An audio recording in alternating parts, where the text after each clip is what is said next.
Aujourd'hui, pour changer, nous allons parler météo dans ce film. Pour vous familiariser avec la géographie locale, voici les endroits qu'il faut connaître. Bonaire, Curaçao, Aruba, la presqu'île de Punto Fijo, le golfe de Coro, le golfe du Venezuela,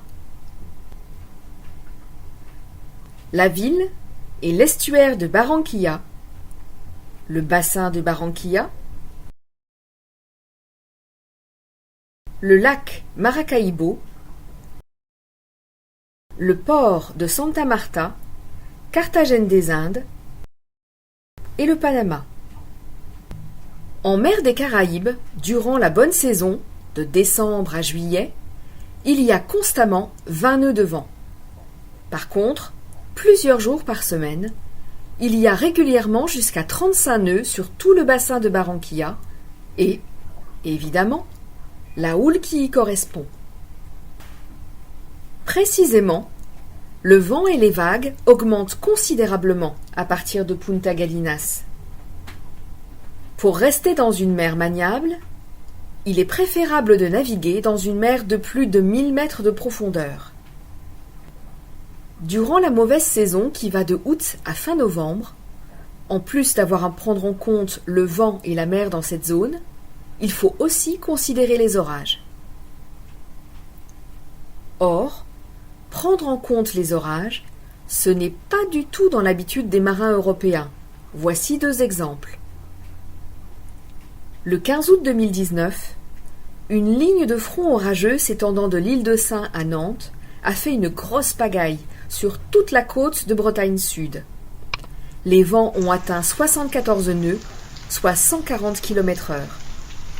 Une trentaine de bateaux a été jetés sur les plages ou sur la côte. Il y a eu quelques dizaines de blessés et plusieurs bateaux ont été foudroyés. De même, le 18 août 2022, un monstre météorologique ayant pour origine un énorme orage a littéralement balayé la Corse, avec des vents de 130 nœuds, soit 240 km/h. Le bilan a été d'une dizaine de morts, de 1000 bateaux jetés à la côte et de 500 bateaux coulés. Revenons à la mer des Caraïbes. La première région la plus foudroyée au monde est celle du lac Victoria, en Afrique. La troisième région la plus foudroyée au monde est le détroit de Malacca, ici, entre la Malaisie et l'Indonésie. Et la seconde zone est celle dont il est question dans ce film, le bassin de Barranquilla, qui s'étend de Punta Galinas à Carthagène. Toute cette zone. Ici, la saison orageuse s'étend du 1er août au 30 novembre, avec un pic d'activité du 1er septembre au 15 novembre. Dans un premier temps, nous avons changé notre radar. Comme vous allez le voir dans les images suivantes, ce nouveau radar nous indique à quelle vitesse la pluie arrive, à quelle distance elle va passer, ainsi que son intensité. En fait, ce radar donne exactement les mêmes informations qu'un AIS avec un bateau. Vous vous souvenez? C'est ce qu'on appelle l'ETA, la CPA et la TCPA. Pour voir les orages, l'unique solution c'est d'avoir un détecteur d'orage. Et le choix des détecteurs d'orage autonomes hors connexion Internet est plus que restreint. Il n'y en a qu'un seul. C'est le Boltec LD 250. Le principe de fonctionnement est simple. Lorsque l'électricité d'un éclair traverse l'atmosphère, les molécules d'air et d'eau sont éloignées de l'éclair à une certaine vitesse. Électricité et vitesse font une onde radio. Le boîtier Boltec est un récepteur radio directionnel. Cameron a installé l'antenne sur le mâteau arrière-bâbord, sous l'éolienne. Par chance, le champ magnétique de l'éolienne ne fait aucune interférence. Bien éloigné de tout champ magnétique, il a fallu installer un compas gyroscopique pour que le Boltec sache avec précision où est le nord, malgré les mouvements du bateau. Le Boltec lui-même est intégré dans la cloison de la bibliothèque. Donc le détecteur de foudre, c'est cet appareil-là. Quand ce bouton-là, il est allumé, ça veut dire que ça marche. Quand ce bouton-là s'éclaire, ça veut dire qu'il y a du tonnerre, mais qu'il n'y a pas d'éclair qui a touché la Terre. Quand ce bouton-là clignote, ça veut dire qu'il y a un éclair qui vient de toucher la Terre dans un rayon de 500 km. Et ces deux alarmes-là, c'est quand il y a un orage qui est proche et quand il y a un orage qui est sévère et proche à la fois. Lorsqu'il est couplé avec un écran d'ordinateur, c'est beaucoup plus pratique. On voit ça. Nous sommes ici, au centre. Ce cercle rouge définit une zone de sécurité. Cameron l'a réglé à 25 km. Ce cercle-là est à 50 km. Celui-ci à 100 km. Celui-là à 150 km. Ici, c'est le sud. Ici, c'est l'ouest. Il y a donc un orage dans notre sud-ouest, qui s'étend de 70 à 150 km de notre position. Chaque triangle blanc est un éclair. Le Boltec est même capable de faire la différence entre un éclair entre deux nuages et un éclair qui touche le sol. Les éclairs qui touchent le sol sont indiqués ici, et le nombre total d'éclairs est indiqué ici. En blanc, c'est un éclair qui a moins d'une minute. En jaune, c'est un éclair qui a eu lieu il y a moins que 8 minutes. En jaune foncé, c'est un éclair qui a eu lieu entre 8 et 16 minutes. En rouge, un éclair vieux de 16 à 24 minutes. En rouge clair, entre 24 et 32 minutes. En violet, entre 32 et 40 minutes. Et en rouge foncé, entre 40 et 48 minutes. Ainsi, en connaissant l'âge des éclairs, on peut très facilement voir son sens de déplacement ainsi que sa vitesse. Et comme vous le voyez, exactement comme pour les images Google Earth et la cartographie marine Navionics, on peut superposer un fond de carte et l'image du Boltec. Dans l'exemple de cette capture d'écran, la fin d'après-midi a été orageuse dans tout le nord-ouest du Venezuela et, avec le soleil qui se couche et la mer qui s'évapore entre le continent et l'île d'Aruba, la convection de la vapeur d'eau a créé un orage entre l'île et le continent. Et voilà l'orage vu depuis le bateau. Ce nuage s'appelle un cumulonimbus. Il est très facilement reconnaissable, car il ressemble à une enclume. Voilà. Maintenant que vous avez compris comment fonctionne le Boltec, voici ce que l'on a vu à Curaçao pendant la mauvaise saison. Le 26 août, soit au tout début de la saison orageuse, cet orage situé sur la péninsule de Punto Fijo mesure 180 km de long. En France, un front orageux de 100 km, ça n'arrive pas plus qu'une fois par an. Le soir du 28 août, ça a été un orage généralisé. Il y a eu des éclairs sur tout l'horizon devant nous. Le 3 septembre, un orage est né au sommet des montagnes, puis les a dévalés à la vitesse de 280 km/h, en venant tout droit sur nous. Le 7 septembre, à 3h30 du matin, il y a eu un premier orage sur le golfe du Venezuela. Grosso modo, il ne se déplace pas, mais le front orageux mesure 150 km, ce qui est énorme. En même temps, cet orage-là est beaucoup plus concentré, mais comme on le voit avec les couleurs des éclairs, il fait route vers l'est, dans le sens opposé du vent, à 250 km/h. C'est incroyable. Nous sommes toujours le 7 septembre, mais il est maintenant 23h50.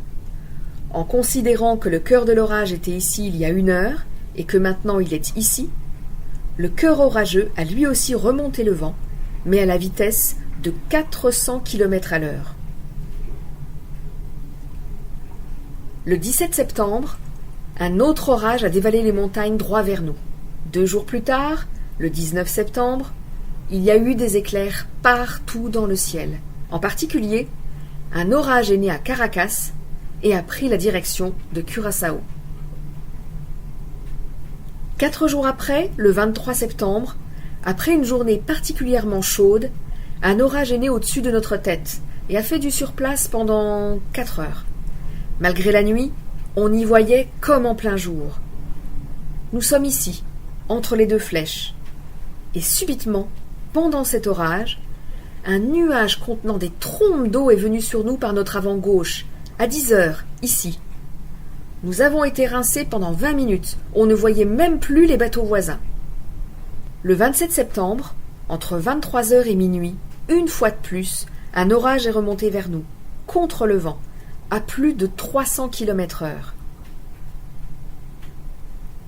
Le soir du 29 septembre, un rideau de pluie étroit mais intense est arrivé sur nous par la droite. 20 minutes après, à 3h08 du matin, c'est un déluge d'éclairs. Il y en a 600 par minute, donc il fait plein jour, en pleine nuit. Un pic de 700 éclairs par minute a eu lieu il y a 10 minutes. On le voit ici. Depuis que ça a commencé, il y a eu 30 304 éclairs, dont 6 668 qui ont touché le sol. Les 24 000 restants sont intra-nuages. Et sur les 6 668 qui ont touché le sol, 1967 ont été à moins de 5 km de nous. 40 minutes plus tard, à 3h47 du matin, c'est un orage généralisé. On y voit toujours comme en plein jour, alors que nous sommes en pleine nuit. Ça se calme néanmoins un petit peu. Il y a 478 éclairs par minute. On en est à un total de 49 990 éclairs, dont 5 074 à moins de 5 km. À 4h39, nous sommes redescendus à 264 éclairs à la minute. On totalise 63 629 éclairs depuis les 2 dernières heures. Le lendemain soir, ça a été exactement le même feu d'artifice, mais là, c'était vraiment chaud. On n'a pas eu le temps de faire d'autres captures d'écran que celle-là. 2 jours plus tard, le 3 octobre, encore une fois, un orage a dévalé les pentes de la montagne pour venir droit sur nous. Encore 2 jours plus tard, le 6 octobre en plein après-midi cette fois-ci, une ligne de grains est passée sur nous comme on le voit ici. Une pluie torrentielle nous a attaqués par notre droite, suivie peu de temps après par un rideau de pluie pour finalement finir par des trombes d'eau, venant cette fois-ci par la gauche. Ça a été un peu plus calme pendant une vingtaine de jours, les orages étant plus loin, mais le 25 octobre à 20h40, c'est une nouvelle ligne de grains qui avance à contresens du vent. On la voit ici, à une quarantaine de kilomètres de Aruba. Notez cet orage sur le golfe de Coro. 20 minutes après, il a quasiment disparu, alors que la ligne de front n'est plus qu'à 20 km. Elle avance donc à 60 km/h contre le vent. 1 heure plus tard, à 21h40, la ville de Punto Fijo est noyée sous les orages. Aruba est ici, sous des trombes d'eau. Toujours à la vitesse de 60 km/h, le front pluvieux qui devient aussi un front orageux arrive sur Curaçao, ici. À Aruba, la pluie commence à se calmer. Étant donné que ce n'est que le début de la nuit, on décide d'appeler notre ami Jean-Yves sur son bateau Triskel qui est à Bonaire, ici, pour le prévenir qu'un monstre arrive sur lui. Sur cette capture d'écran, n'apparaissent que les éclairs ayant touché le sol depuis les 10 dernières minutes. À quasiment minuit, on constate que l'orage suit la côte en passant par le sud de Bonaire. Tant mieux pour notre ami Jean-Yves qui, cette fois-ci, va passer à côté. Le 28 octobre, ce sont consécutivement 2 grains intenses qui se sont abattus sur nous. À partir de début novembre, la météo a changé. Nous avons systématiquement eu des lignes de grains orageuses qui sont venues vers l'est, à contresens du vent. Ça, c'était le 1er novembre. Ça, c'est le 5 novembre.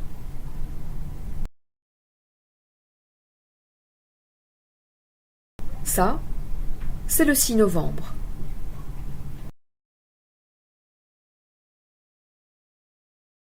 Maintenant, le 7 novembre. Ce sont des orages presque secs, sans pluie. Mais on voit bien qu'ils vont vers la droite de l'écran, vers l'est, contre le vent. Le 8 novembre maintenant. Pendant 1 heure, ce front orageux n'a pas bougé, puis, en se transformant subitement en front pluvieux, il s'est jeté sur Aruba. En même temps, ça a été un déluge d'éclairs sur Bonaire. Notre ami Jean-Yves Surtriskel a passé une nuit d'enfer.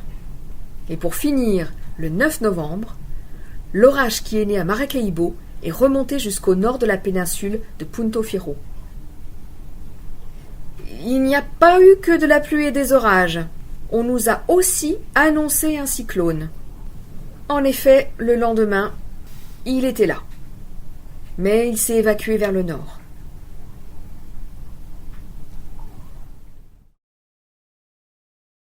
Étant donné notre expérience durant 3 mois des orages et des pluies torrentielles, Cameron a fait cette carte du monde avec les diagrammes ombrothermiques des principales villes côtières.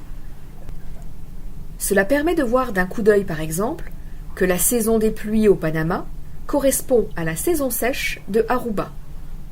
Et évidemment, la saison des pluies correspond aussi à la saison des orages. Cet outil est une aide pour savoir comment être au bon moment, au bon endroit. À force de vous parler de la pluie, il faut quand même que l'on vous montre ce que c'est la pluie, ici.